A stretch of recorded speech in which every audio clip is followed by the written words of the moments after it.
This is the OIF Update, a weekly roundup of news and feature stories about troops serving in Operation Iraqi Freedom. I'm Army Sergeant Tom Conning. A concerned Iraqi citizen led soldiers from Multinational Division Baghdad to a weapons cache in central Baghdad. 101st Airborne Division soldiers raided 3 houses, finding a sniper position, insurgent propaganda, and bloody clothing. The soldiers also found 160 and 81mm mortar rounds along with $17,000 in U.S. currency. Other violence throughout the country has claimed the lives of many Iraqi police officers who leave behind wives and children.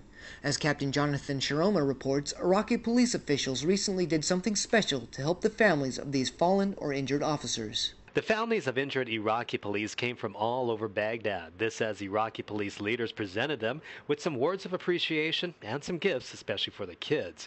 Many of the children are too young to understand what is going on, but they seemed very happy to get some toys, stuffed animals, games, and other goodies. The families of these brave Iraqis were also given a bag filled with food and other items to bring some joy to their lives. It is very risky for these families to come into Baghdad just for a gift, but consider this: many are too poor to buy these items for their kids, and that's what makes this so special for the families.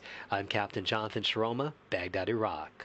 MPs from the 49th Military Police Brigade were also responsible for bringing donated items from the U.S. to the IPs for distribution to the families of injured Iraqi police officers.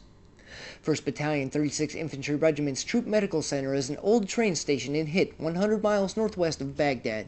Medics like Army Private First Class Stephen Burleson live and work in the converted space where Iraqis used to work on trains. We like to live here because we're always here. They don't have to go get us from anywhere to bring us to the aid station. And that's important because these medics stabilize whoever comes in off the battlefield before they can fly out to a hospital.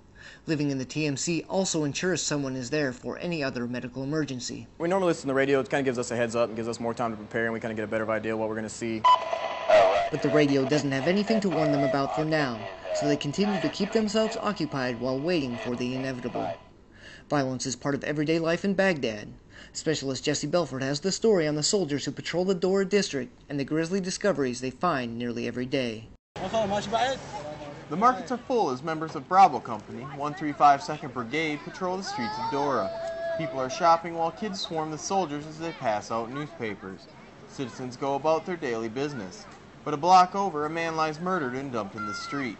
Truck Commander Army Sergeant Corey Penethy says bodies are a common sight in Dora. Here lately, we've been running into anywhere from 5 to 10 bodies a day. Platoon Leader 2nd Lieutenant Philip Mix believes Dora's ethnic makeup plays a part in the amount of violence in the area. There's some Shia in areas. There's also a large population of Christians, mostly Sunni though. I think there is more violence here because of that, just because of the ethnic tension. Coalition forces are training the Iraqi police to better deal with Dora's problems, but until they are 100% ready, bodies on the streets will be a common sight. From Dora, I'm Specialist Jesse Belford.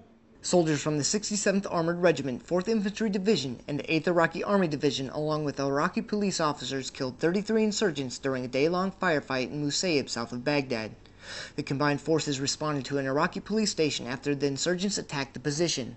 The coalition and Iraqi forces cordoned off the area to reduce civilian casualties and defeated the insurgents with their teamwork. Elsewhere, the Iraqi Assistance Group has the responsibility for ensuring the Iraqi security forces succeed throughout the country.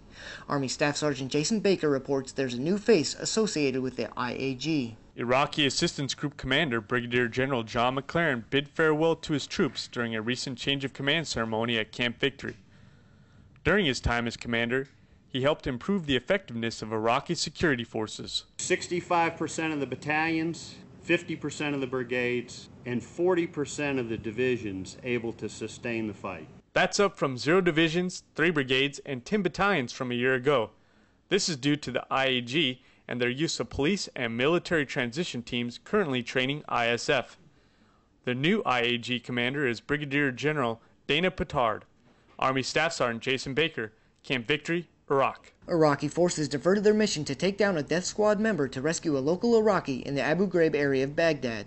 They came across 2 men beating a bound and gagged man.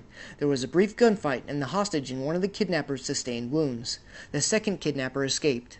A U.S. Army Special Forces medic treated the 2 injured men before the Iraqi forces evacuated them. And that's the OIF Update from Camp Victory in Baghdad. I'm Army Sergeant Tom Conning for the Multinational Corps Iraq Public Affairs Office.